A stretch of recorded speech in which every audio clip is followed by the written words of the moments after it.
제가 2002년부터 2005년까지 첫 번째 회사 그때 만들어서 4년 하다가 하고 2002년부터 2015년 봄까지는 직장생활을 했는데 시무식을 10번 했죠. 다 재미가 없어요. 이런 걸 해볼 생각을 했었거든요. 오늘 이제 시무식 겸 퀴즈대회. 근데 이제 스타벅스 사진을 뜬금없이 갖다 놓은 이거는 우리가 이제 작년 7월 말부터 12월 말까지 열심히 커피를 마셔서 쿠폰이 많이 쌓여요. 지금 스타벅스 무료 쿠폰 9개, 7개 하고 1+1 쿠폰 9개, 16개가 있어요. 그래서 23개 문제를 낼 거예요. 각각 1점이고 그 보고 쿠폰 1점, 무료 쿠폰 2점. 일단은 좀 공정한 걸 위해서 잘해볼 겁니다. 누가 몇 점인지 알아요. 2점을 생각하고 커피 드세요. 쿠폰을 사요. 그다음 기술경고 네. 저기서 나오죠.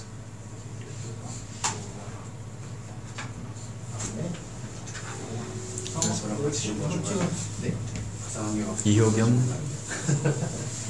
정현근, 이효경, 그다음에 정영근, 조은영 연구원이 요 밑에 발을 쪽쪽을 쓰시면 됩니다. 제가 어저께 그 메일 미리 보냈어요. 한번 읽어보시라고. 근데 제가 첨부를 드렸던 게 세 개인데, 첫 번째는 제가 대외적으로 뭐 빅데이터나 인공지능 관련해서 특강할 때 쓰고 있는 그런 발표 자료 중에 가장 최근에 SK 하이닉스 안현 전무한테 주말에 발표했던, 그게 왜 그걸 보여드렸냐면, 우리가 지금 빅데이터와 인공지능 앞으로 비전에 대해서 그렇게 생각을 하고 있다는 거예요. 우리 회사 자체가. 제 개인이 그런 게 아니고. 그 다음에 보내드렸던 거는 당연히 이제 회사 속에서 이게 우리가 실제로 하고 있는 현황이 나와 있으니까. 그리고 세 번째로는 우리가 초록풀로라고 그때 뭐 밥 먹다가 좋은 문제를 지어서 만든 건데, 우리가 하고 있는 일이 이런 일이기도 해요. 지금 이 세 개를 보여드렸고요. 자, 문제를 내겠습니다. 어떻게 진행되냐? 문제를 내면 손을 먼저 드시면 내가 호명할 테니까 그분이 답을 얘기하고, 들어보고 말이 되면 정답, 아니면 답을. 자, 첫 번째 문제. 이거 내 커닝 페이퍼 있어도 돼요? 그냥 머릿속에서. 첫 번째 문제. 빅데이터를 올데이터라고 표현하는 이유는 뭘까? 빅데이터는 나를 편하게 좀. 아니 뭐 자기 생각 얘기하십니다. 외워서. 우리가 크고 작고 그 기준을 정하기 어렵기 때문에 우리가 확보할 수 있는, 누구든지 확보할 수 있는 모든 데이터라고 표현하는 것이 맞다라고 생각됩니다. 누구나 확보할 수 있는 모든 데이터. 이게 너무 고차원적으로 나가십니다. 예, 기술력. 인간이 데이터를 정제해버리면은 그 순간 데이터가 인간의 못하겠다. 머리가 안 들어가네. 흔히 빅데이터를 생각하면 데이터가 단순히 양이 많고 큰 거라고 생각을 하는데, 실제로는 빅데이터가 그런 크기가 아니고 모든 데이터를 가지고 있는 것이기 때문에 데이터라고 표현합니다. 네, 정말. 다음 문제로 내 얘기가 그건데. 네. 내가 하고 싶었던 거. 아직 워밍업이 안 되신 것 같아요. 워밍업. 그래서 뭔가 단답식 좀 그거를 너무 한 명이 독점하면 안 되니까 4점 이상이 되신 분은 이제 거기까지 쿠폰을 골고루 가지고. 잠깐만. 일단 5점을 합시다. 5점. 왜냐면 전체 23점이니까.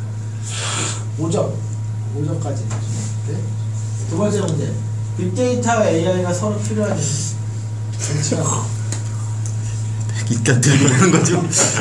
빅데이터는 인공지능은 데이터가 없이는 활용이 될 수 없고 빅데이터 또한 인공지능을 통해서 그 날개를 펼 수 있고 가치를 이제 네. 확보할 수 있기 때문에 정답입니다. 좀 정확하게 말씀드리면은 요즘 말하는 AI가 주로 이제 머신러닝이잖아요. 근데 훈련 데이터가 있어야 머신러닝 할 거 아니에요. 그게 그 훈련 데이터가 결국 빅데이터니까. 그리고 이제 빅데이터를 해석하는 여러 방법 중에 가장 상위의 방법은 결국 머신러닝을 이용해서 직접 결과를 뭐 해석하거나 분류 예측하는 그런 거니까 서로 뗄래뗄 수 없게. 세 번째 1990년대 이후에 머신러닝이 전문가 시스템을 추월하는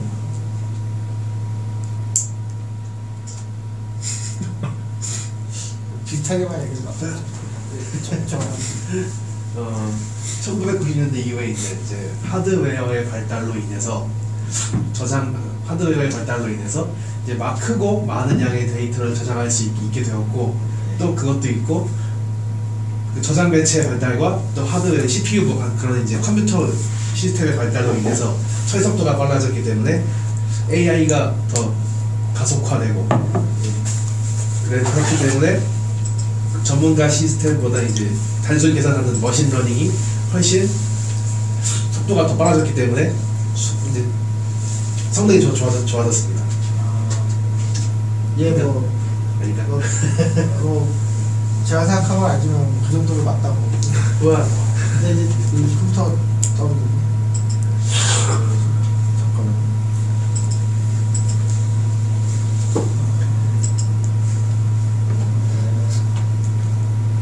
그러니까 이게 이제 이렇게 된 이유, 그게 맞고, 근데 그거는 사실 첫째는 이제 전문가 시스템이나 머신러닝이나 둘 다 메모리 다운.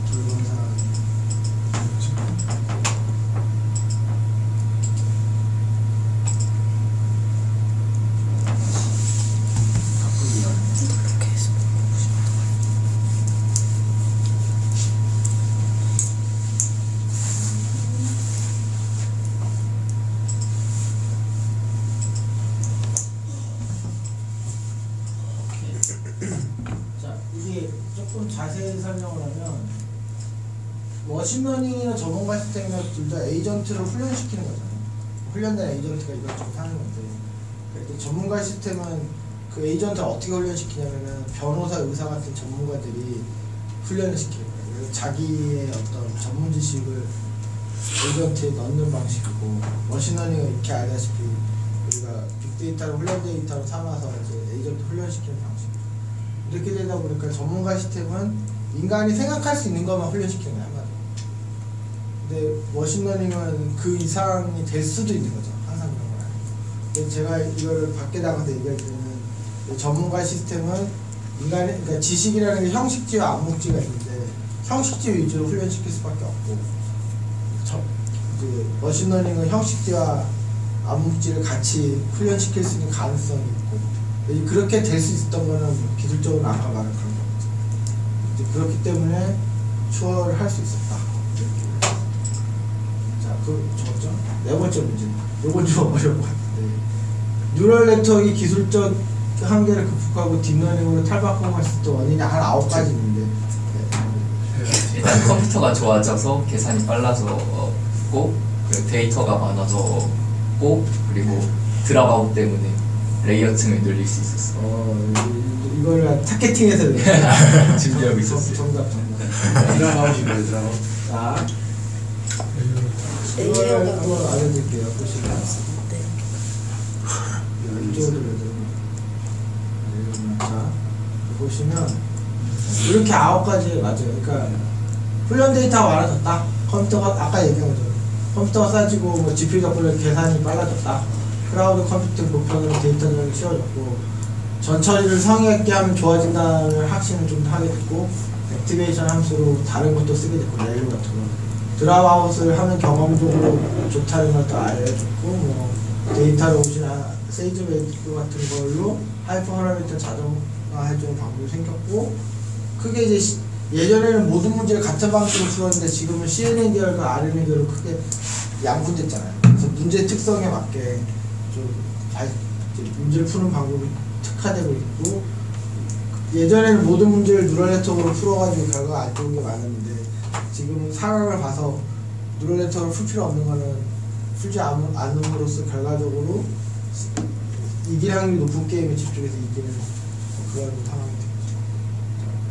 되겠습니다. 그 다음에 이제 5번째 문제. 머신러닝이 효과적인 문제와 강화학습이 효과적인 문제의 차이를 설명하시오. 강화학습은 주로 지도학습에 하면 좀 좋고요. 머신러닝은 비지도학습에 효과적입니다. 이게 뭐예요? 그것도 여기 있습니다. 여기 있습니다. 일단 흔들었잖아. 이 머신러닝의 효과는 데이터의 패턴을 찾아서 그걸 가지고 정답을 찾아내거나 분류를 하는 방법이고, 강화학습은 이제 어떤 보상, 그러니까 어떤 답을 최적화로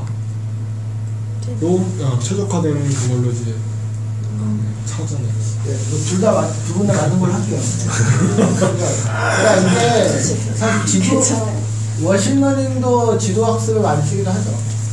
클러스터링 할 때는 비슷하니까. 근데 이게 뭐냐면 머신러닝은 인풋하고 아웃풋 간의 관계가 어쨌든 명확하게 있어요. 그러니까 이거일 땐 저거일 땐 이렇게 떨어지는 문제는 이제 머신러닝이 맞는데, 이제 강학습에 맞는 문제는 뭐냐면, 예를 들어서 뭐 게임 같은 경우에는 여러 단계를 연속적으로 잘해야 전체 결과가 나는 거죠. 그러니까 버튼 하나 눌렀다고 이기고 다른 버튼 눌러도 지는 게 아니고, 그 각각의 행위가 되게 여러 가지가 연결이 되는 그거의 전반적인 결과로 석세스거나 실패 이렇게 되잖아요.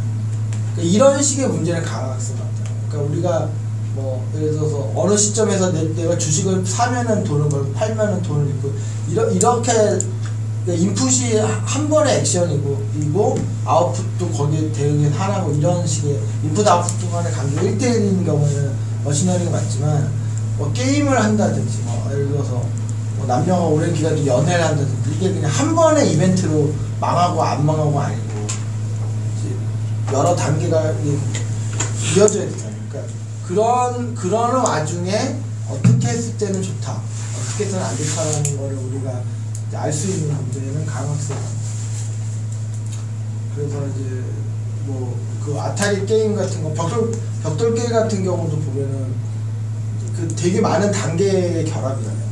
왼쪽 오른쪽 뭐 미러 찾기도 마찬가지고 올라가고 내려올라가고 막 다 합치면 수백 개 정도 되는 그거의 결합으로 탈출하기 이렇게 그런 특성이 있더라. 그리고 다음 문제입니다. 인공지능을 인공감성이라고 표현하는 이유는 그렇게 말했대요. 예, 김현진. 인공지능이라고 우리가 부르는 게 그 전에 말했던 올 데이터에서 결론을 도출해내는 건데, 이게 우리가 사실 사람이 지성이라고 생각하는 것보다 감성이라고 생각하는 영역에서 더 많은 것들을 경험하고 본능적으로 어떤 걸 선택을 하잖아요. 그거를 인공지능이 해주는 거라서 인공감성이라고 표현하는 게 더 맞다고 하는 것 같습니다. 그러니까 사실은 이제 우리가 머신러닝을 염두에 두고 이렇게 얘기하잖아요. 그러니까 정확하게 머신러닝은 인공감성이다라는 표현이 맞아요. 요즘 말하는 인공지능은 대부분 머신러닝을 말하기 때문에 그렇게 합니다. 머신러닝이라는 것 자체가 방대한 훈련 데이터를 기반으로 가장 최선의 답을 내는 건데, 그게 마치 사람이 많은 경험을 기반으로 짧은 시간에 가장 유리한, 가장 확률 높은 결론을 내리는, 그게 결국 간단한 거예요. 그게 어떤 논리적인 로직으로 결정하는 게 아니고, 경험을 기반으로, 기억을 기반으로 이게 좋다 나쁘다 판단하는 것을 컴퓨터가 흉내내서 방대한 훈련 데이터를 기반으로 확률이 어떻다라고 얘기하는. 그래서 인공감성이라고 표현할 만하다. 머신러닝이 근데 이제 인공지능의 전부 머신러닝이 아니잖아요. 머신러닝이 아닌 뭐 예를 들어서 검색이라든지 경로 찾기라든지 이런 거는 조금 다른 얘기. 그건 나름의 논리가 있어요. 자, 문제의 특성이 다음과 같을 때 가장 기대되는 방법은 통계, 딥러닝이 아닌 머신러닝. 딥러닝은 무엇일까? 아 못하는. 아, 나 못 봤는데 누가 봤는데? 객관식은 못 봤어요. 누가 보냈어? 아 통계. 네, 정답입니다.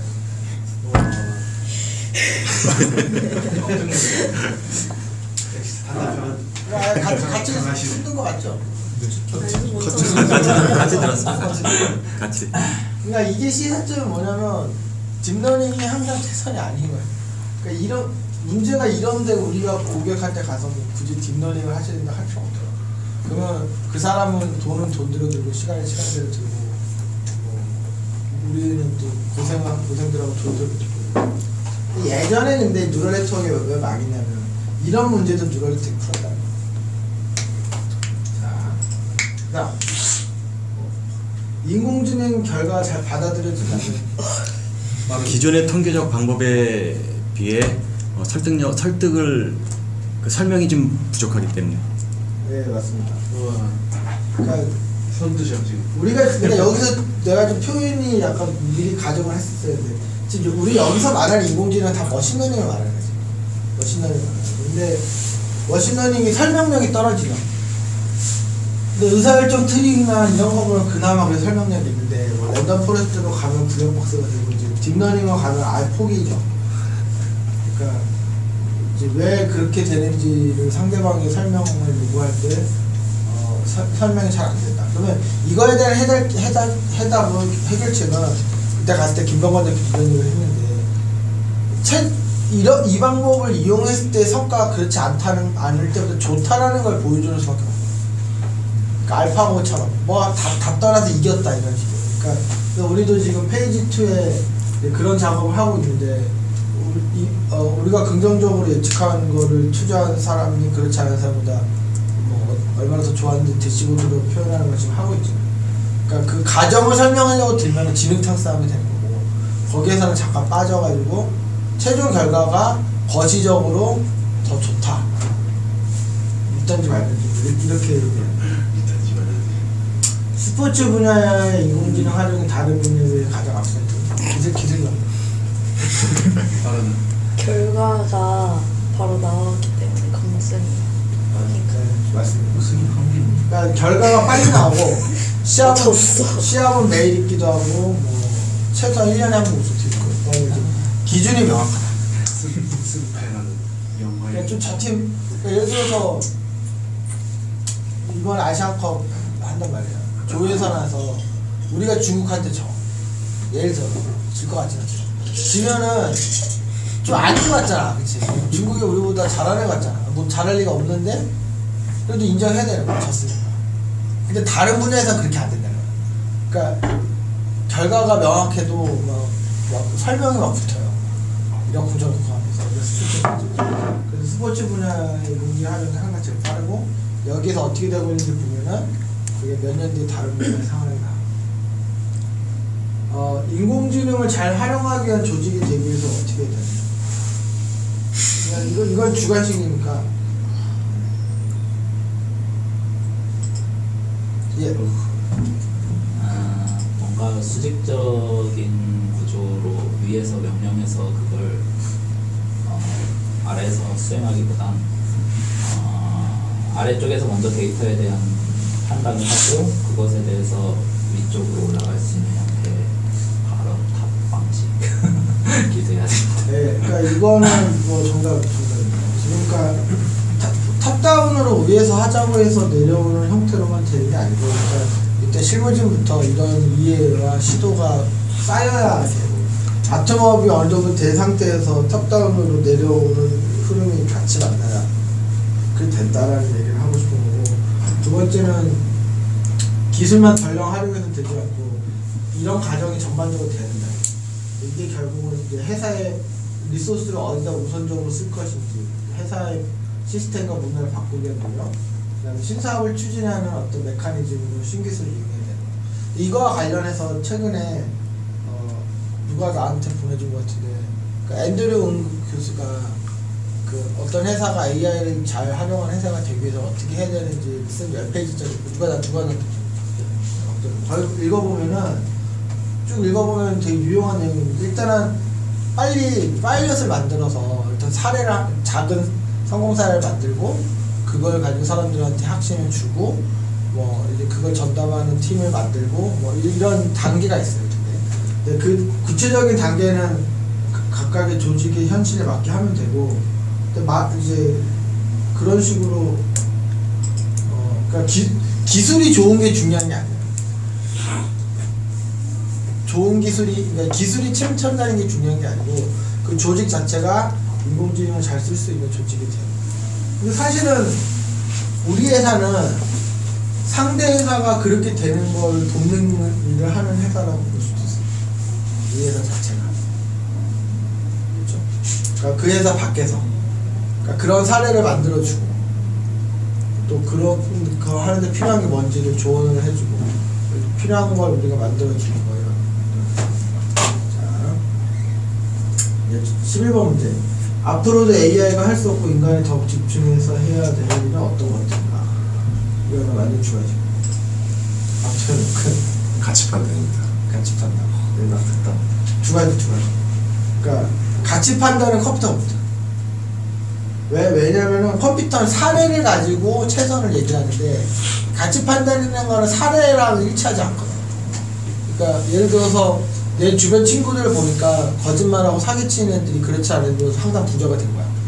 그래서 인공지능한테 맡기면은 당연히 나도 거짓말하고 사기를 치라고 하겠지.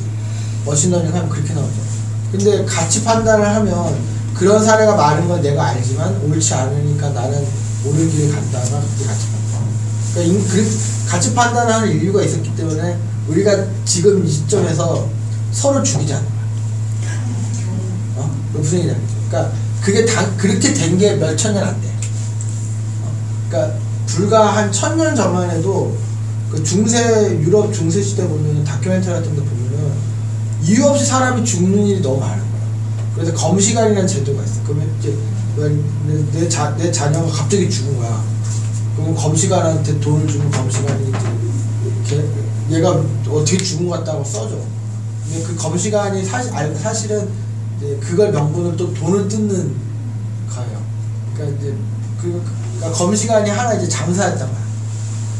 그러니까 그게 800년 전이야. 1200년 유럽에 나니까. 그거 사실은 근데 이제 그 상황을 우리가 멸한 이유는 가치 판단하는 사람들이 많았기 때문에. 그러니까 내가 제 마음에 안 들면 사람들 안 보일 때 대충 죽여버리고 의문사로 처리하고 이러고 뭐 피보는 거 없고 내 주위에도 그렇게 해서 잘 사는 사람들 많고 검시관 매수하면 검시관이 저 실족사 했네 이렇게 써준단 말이야. 그러면 나 살인형을 받고 이런 케이스가 많으니까 머신러닝이 그걸 하면은 나도 그래야겠다고 결론이 나지. 근데 인간은 가치 판단하기 때문에 그렇게 해서 덕분 사람이 많은 건 내가 알겠는데 옳지 않으니까 안 하겠다는 거야. 그래서 인류가 여기까지 온 거야. 일단 가치 판단을 하는 거 두 번째는 창조적인. 그러니까 내가 어디 가서 강의할 때 그 얘기를 했는데 기존 음악을 조합해서 들을 만한 음악을 만드는 일은 컴퓨터가 오히려 더 잘하는데 프레드 머큐리의 보헤미안 랩소디 같은 노래 컴퓨터 절대 못하죠. 왜냐면 그 시절에 기존의 노래를 아무리 조합해봐야 그런 노래 안 나와요. 그러니까 프레드 머큐리가 이런 음악이 옳다고 믿었기 때문에 그런 음악을 생뚱맞게 만들어버린 거예요. 그런 식이 그러니까 가치 판단, 창조적인 일은 AI가 할 수가 없고 뒤집어서 얘기하면 가치 판단과 창조적인 일을 하는 사람은 살아남고 가치 판단과 창조적인 일을 하지 못하고 다른 일을 하는 사람들은 가까운 시일에 AI라는 문제에 다 잠식다. 자, 12번 이제 우리 회사 얘기 잠깐 좀 합니다. 초록소프트 승진제도의 취지와 철학은 무엇인가? 김슬경. 자기 평가를 통해서 승진했을 때 좀 더 나은 환경과 그런 여건을 스스로 만들기 위해서. 네, 정답이에요. 그래서 이거는 취지니 철학이니 이런 건 정답이 있을 수 없기 때문에 각자 생각이 있으시죠? 어디서 조은영 씨 하나 없었는데 늘어난 거 아니야? 그냥 대충 각자 생각이 있으실 거예요. 초록소프트 스톡존 제도의 취지와 철학은 무엇이다? 용몽이 지금 일단 스톡옵션이라는 것은 뭐 임직원들에게 어떤 그 성과나 어떤 근무에 대한 그런 보상제도의 하나이기 때문에 그런 취지가 있을 거고요. 두 번째로는 우리 회사의 그 스톡옵션 제도는 물론 그 외부 인사가 들어오는 것은 뭐 경력이라든가 직급이라든가 나이라든가 이런 것에 따라서 우리보다 더 높은 지위에 또 급여도 많이 받고 그러는 사람이 올 수는 있지만 스톡옵션 제도를 통해서 들어온 사람 순서대로 이렇게 그 스톡옵션을 부여함으로 인해서 어떤 기존 창업 멤버들과 나중에 들어오는 사람들의 어떤 위화감을 없애기 위해서 위하는 것. 네, 정답입니다. 조금 더 자세히 설명하면 이 여러 의미가 있어요. 이게 그러니까 지금은 우리가 몇 명 안 되니까 이게 별 의미가 없다고 생각할 수 있는데 이게 어떤 뜻이냐면 먼저 회사가 불확실하고 리스크도 크고 해야 될 일도 많을 때 먼저 하는 사람한테 보상을 하겠다는 거야. 그렇죠? 왜냐하면 우리가 지금 사무실 있어 지금. 근데 불과 1년 반 전에 사무실이 없었던 거야. 남의 회사 사무실 있었죠. 그리고 그 앞에는 정부 창업보유센터 계속 몇 달마다 전전하고. 그럴 때 이제 헌신하는 사람이 아무래도 더 많이 갖춰졌을 때 한면사보다는 더 고생을 했으니까 더 보상을 하겠다. 이제 그 의미도 있고 두 번째 의미는 제가 많은 기업을 지켜보면서 그 기업이 어느 시점에 성장하지 못하고 딱 막혀버리는 이유가 이거더라고요. 그 회사가 빨리 키우고 싶은 욕심에 외부에서 능력 있는 인재를 영입을 해요. 거기까지는 좋은데 그 인재한테 더 좋은 보상을. 그럼 기존 멤버들이 상대적 박탈감을 느껴. 그러면서 기존 멤버들이 거기 그치지 않고 텃세를 부리기 시작해. 그럼 오히려 한면 인재는 또 자리를 못 잡아. 악순환이 되는 거야. 그래서 우리는 뒤에 들어온 사람은 아무리 그 사람이 예를 들어서 MIT 박사 출신이어도 물론 우리가 연차나 이런 걸로 보상할 수 있지만 스톡옵션만 놓고 보면 먼저 들어온 사람보다는 스톡옵션 더 줄 방법이 없어요.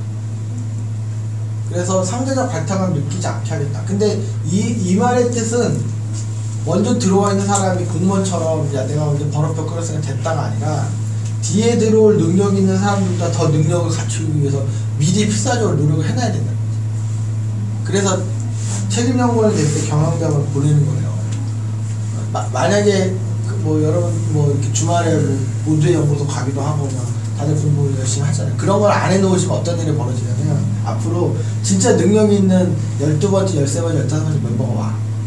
근데 그 사람이 생각하기에 이 사람은 능력도 없고 열심히 하지도 않는데 나보다 먼저 들어왔다는 이유로 나한테 더 많은 보상을 받는 거에 대해서 그 사람 불만을 여러 번 표출할 테고 그럼 그게 문제가 아니고 여기 있는 사람들도 그게 느껴지지. 불편하잖아. 그렇죠? 그러니까 그런 상황이 안 되도록 미리 평상시에 자기개발도 하고 역량도 키우고 해서 이제 그런 의미예요. 그래서 이제 먼저 합류한 사람들한테 회사 차원에서 이 사람들 키우는데 우선적으로 노력을 하겠다. 많은 회사들이 기존 멤버를 키우는 노력은 등한시하고 능력 있는 외부 인력을 충원하는 것을 더 우선시하다 보니까 성장을 못하는 걸 내가 많이 봤기 때문에 우리는 그렇게 안 하고 순서가 기존 멤버를 키우는 게 우선 그리고 나서 외부 인력을 충원. 그리고 우리가 훗날 뭐 2030년 이후에 내 다음에 경영자를 뽑을 때도 외부에서 경영자를 데리고 오는 게 아니고 이 안에서 경영자를 만들고 그렇게 하겠다. 그리고 마지막 의도는 뭐냐면 먼저 들어온 사람한테 뒤에 들어온 사람한테 스톡옵션을 더 주잖아요. 그거를 뺀 나머지 모든 면에서는 차별이 없다. 그러니까 스톡옵션을 더 받았으니까 그걸 끝난 거예요. 그러니까 이제 뭐 승진이니 교육이니 복리후생이니 기타 등등에 있어서는 첫 번째 입사자든 100번째 입사자든 똑같이 하겠다. 라는 그런 솔로소프트가 창업 멤버들에게 기대하는 두 가지의 커리어 목표를 보시죠. 그러니까 물론 실제 본인은 다른 걸 목표로 해도 되는데 회사 차원에서 기대하는 두 가지 목표. 기술 기업. 창업하는 이렇게 회사를 여기 초록소프트의 경영자 최고 경영자가 되거나 아니면 창업을 하는 거. 예, 이거. 그러니까 여기서 배운 걸 가지고 나가서 우리 회사보다 더 좋은 회사를 만들거나 아니면 2030년 이후에 나 다음에 이 회사에 겪는 거죠. 이게 왜 중요하냐면 나는 지금 2019년 이 시기에 노량진에서 공무원 공부를 하는 애들 도저히 이해할 수 없어. 도저히 이해할 수 없어. 왜 그러냐면 정년이 보장이 돼. 그쵸? 정년 해봐야 몇 살? 60세지. 그리고 100세를 살아야 돼. 100세를 살아야 돼. 그리고 누가 나한테 보내준 글 보면 우리 재수없으면 200살 산다고 하는 글이 있어요. 본 적 있죠? 재수가 없어요. 내가 보여줄게. 수명은 장난하게 늘어나기 때문에 공무원 조직에 기어 들어가서 정년을 채우고 나와봐야 40년 이상을 우리가 TV에서 바둑 보면서 살아야 되는 거야. 그러니까 뭐냐면 내가 회사를 경영할 수 있는 능력을 갖추거나 없던 회사를 만들 수 있는 능력을 갖추면 원하는 시점까지 일할 수가 있어. 그게 80세든 90세든 110세든. 근데 내가 어느 조직에 기어 들어가가지고 그 조직이 나를 고용해주는 마인드로 사는 사람들은 그 조직이 그 사람을 100세까지 고용했어. 왜냐면 20대를 뽑아서 가리키면 훨씬 더 잘 습득하는 거야. 90세가 되면 귀가 안 들려서 뭐 안 해도 못 알아듣을 거야. 공부하라고 해서 기억력 떨어지고 그러니까 그거는 완전히 시대 흐름을 역행하는 거예요. 그리고 사실 또 이제 대기업에 가죠. 대기업. 나는 대기업을 다니다가 대기업에서 아주 잘 되면 임원이 돼요. 대기업에서 임원이 되는 사람은 0.4%. 그러니까 1000명 중에 4명 이렇게 돼요. 임원도 되게 좋은 거지. 연봉도 많이. 근데 문제는 임원이 되면은 2년 뭐 보통 1년 단위로 이제 계약을 해요. 그래서 재계약을 안 해주면은 이제 나가는 거야. 근데 내가 직장생활을 하면서 대기업 임원이 이제 임원 인사 처리되면 이 사람들이 되게 불안해. 그리고 인사 발표 10분 전까지 몰라. 자기가 재계약이 되는지. 되게 비참해 그게. 그래서 발표가 어떤 식으로 나냐면 당일날 아침 오전 8시에 전사 게시판 딱 떠요. 누구나 다 알지. 그 본인도 그때 하는 거야. 그러면 아침 8시에 들었죠. 그럼 오전 10시까지 짐을 져야 돼. 근데 진짜 짐이 빠져. 막 임원실이면 이렇게 크잖아요. 매년 그걸 하니까 총무팀에서 그 기술이 있어. 그래서 오전에 밥 먹으러 가기 전에 싹 빼. 그래서 이렇게 박스에 담아줘. 들고 가는. 그리고 그 사람이 차던 차가 있잖아요. 그러면 상무는 차를 그냥 해서 반납하는 거고 전문급 이상이면은 차던 차를 도색을 해서 그 사람을 줘. 가지고 가라고. 몰고 가요. 그게 임원이야. 그러면 이제 임원을 하다가 회사를 나오잖아. 내가 보면은 그러면 대기업에서 임원 노릇까지 했으면 뭔가 거창한 일을 해야 되잖아. 못해. 주위에 한번 잘 찾아봐요. 회사 임원하다 나와서 자기가 무슨 회사를 만들거나 이런 사람들이 없어. 왜냐면 오히려 더 못하는 거야. 왜냐면 항공모함에서 뭐 갑판장 이런 걸로 일을 한 거야. 그 큰 시스템에서 자기가 역할을 받아서 일을 해봤기 때문에 지금 우리처럼 이런 걸 하면은 막 무인도에서 뗏목을 구해다가 뗏목을 만들고 막 지금 이런 걸 해야 되거든. 그러니까 뭐 그렇게 큰 조직에서 역할을 하다가 나와서는 그러니까 무슨 얘기가 되냐면 내가 이렇게 보니까 내 직장생활 나도 10년 지켜본 건데 대기업에서 부장쯤 하다가 나오시면 이제 또 편의점 하시고 그다음에 임원하다 나오면 뭐 카페 파리바게트 뭐 파리바게트 이런 거 하는 거야. 아니 그거 무시해서가 아니라 그러니까 그렇게 되는 거야. 그러니까 그게 우리가 100세 인생을 놓고 보면 그게 궁극적인 그게 아니야. 그래서 나는 여러분들이 이렇게 없던 회사를 만들고 있는 회사를 경영할 능력을 갖추는 게 그게 사실은 자기의 일자리 수명을 지키는 길인데 되게 너무 싫어졌어. 자 이제 반이 넘었어요. 이제 9문제밖에 안 남았어요. 5점까지 하시죠. 맥스. 그럼 용신이 하나 더 나와. 자 2019년 1월 3일 현재 초록스프트가 출연한 특허는 모두 몇 개가 이쪽에서 몇 가지 등록돼. 누가 먼저? 좀 가야겠다. 박진영. 구경해. 네. 출연한 건 11건이고 5건이 아 정말 본인이 맞잖아. 몇 개가 등록됐는지 모르겠어. 11개 출연해서 5개 됐대요. 박진영이 맞잖아. 자, 유동인과 관련된 특허 전략 외부에서 가장 중요한 특허는 뭔가? 1-3번. 그러니까 그냥 제목을 외워서 얘기하지 않아도 뭐 하는 특허다 이렇게만 얘기해도 돼요.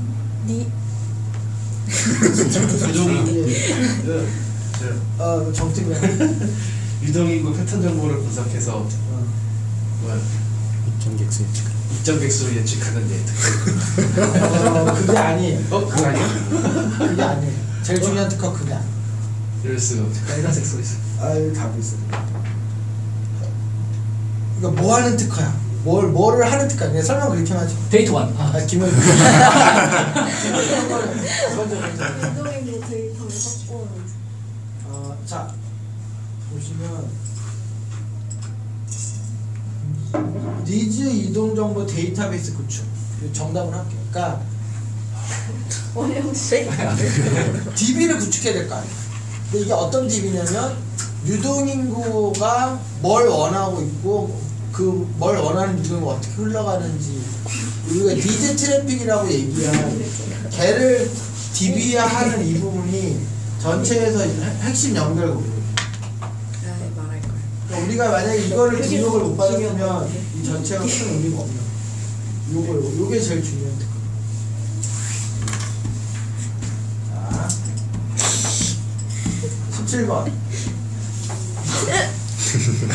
예, 용치장으로 유동인구는 일단 요목조목 CVD 레이버드 지오 공간 정보는 CAD 자료로 실내 공간 정보를 추출하는 것과 두 번째는 내진 성능 해석 알고리즘 개발. 네 정답. 예, 용치장이 많이 용치장이 잘못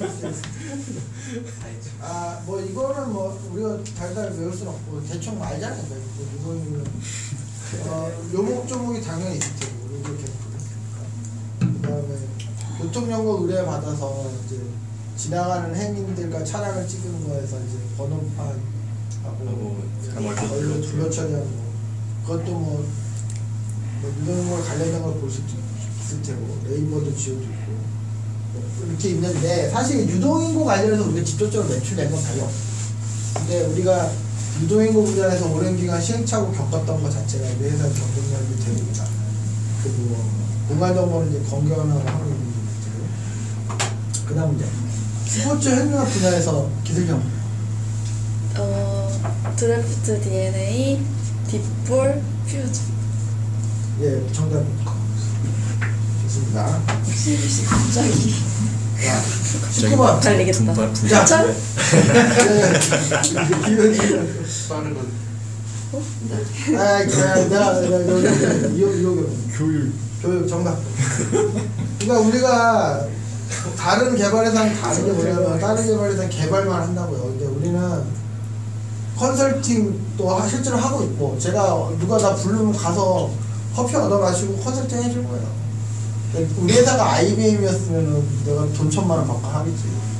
근데 사실 그때 용진이 형이 얘기하셨지만 이게 뭐냐면 IBM 그때 그 얘기했잖아요.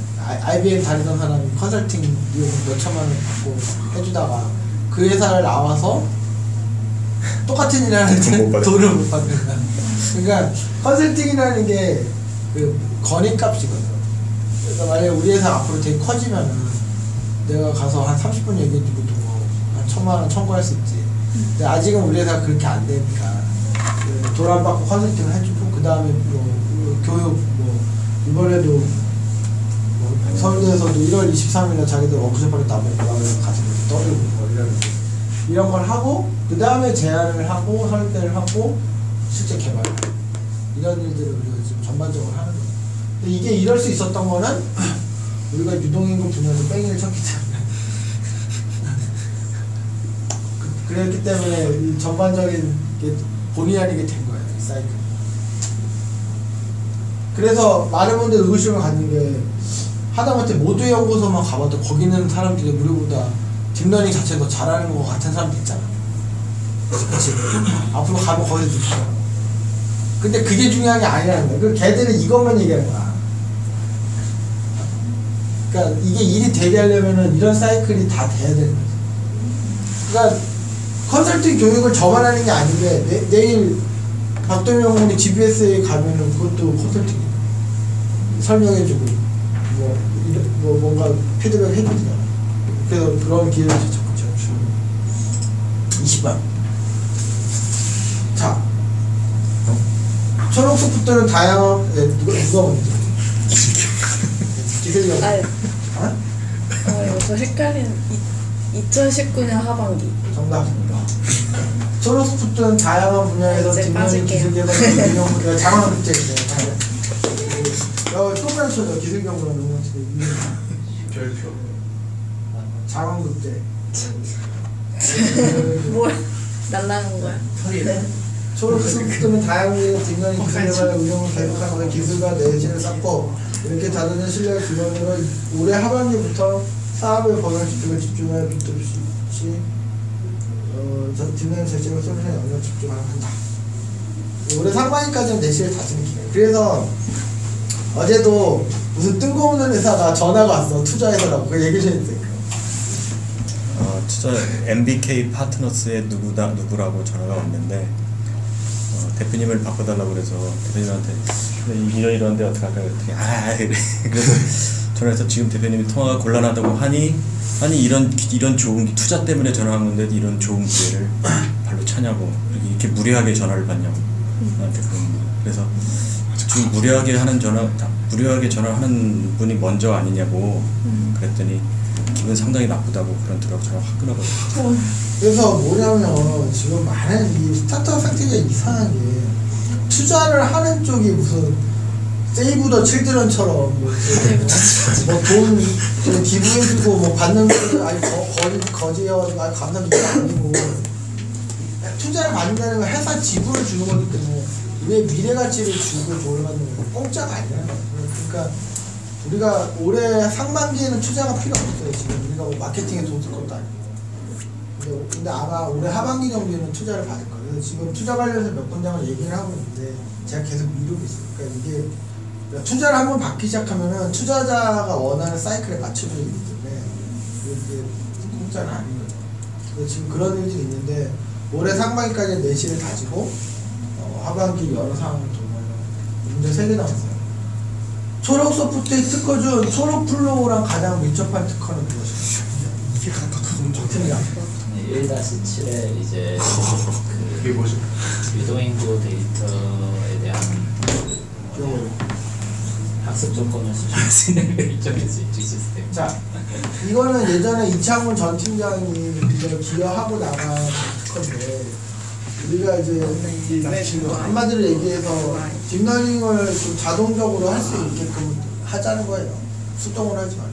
근데 초록플로우라는 게 뭐냐면 우리가 다양한 산업, 다양한 분야의 다양한 문제를 딥러닝으로 풀 때 훈련 데이터, 수집, 저장, 전처리, 실제 딥러닝 결과 활용 및 전반적인 플로우를 우리가 좀 쉽고 편하게 할 수 있는 그런 플랫폼을 만들어 보자는 거예요. 근데 그 플랫폼의 형태가 뭐가 될지는 알 수 없지만 그게 뭐 우리의 경험치일 수도 있고 우리 노하우일 수도 있고 그런 거예요. 근데 1-7 특허가 사실 그런 맥락하고 가장 관련이 있는 특허예요.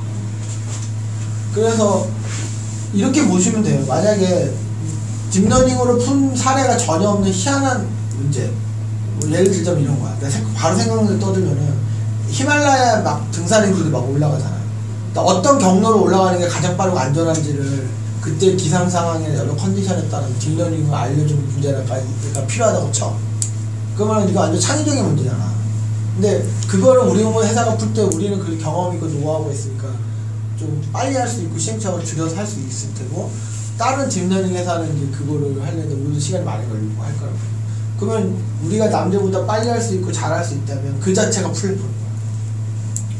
우리가 노하우가 있고 우리끼리 뭐 상의를 하면은 예전 경험도 떠올려서 D3 때는 어떻게 했으니까 이걸 이렇게 하자라는 그런 게 있을 거야. 그게 초록 플로우예요 한마디로. 근데 기술적으로는 이런 것들이 좀 관련이 있다.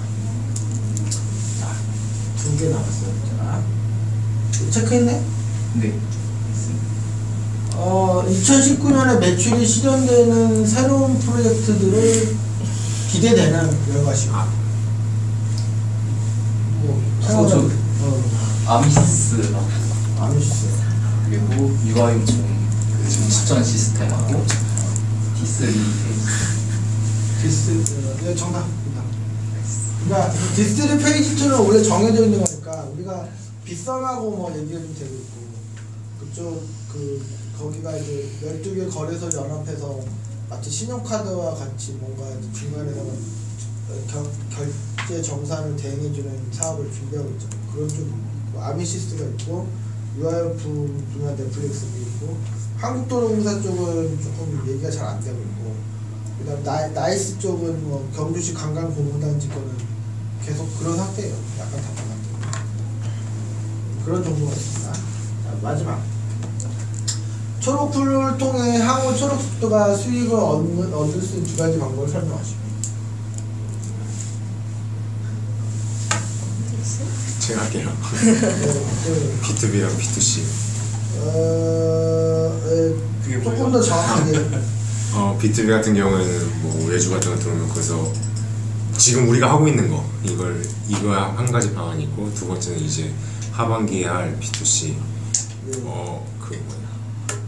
유동인구랑 스포츠. 예, 정답.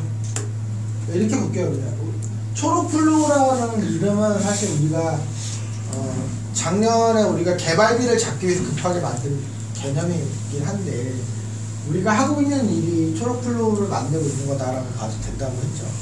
근데 이제 우리가 초록플로우를 크게 앞으로 고객이 가지고 있는 문제를 우리가 딥러닝으로 풀어줄 때 우리 스스로가 이 초록플로우라고 하는 플랫폼일 수도 있고 노하우일 수도 있고 하는 걸 이용해서 고객의 문제를 우리가 이걸 이용해서 풀어줄 수가 있죠.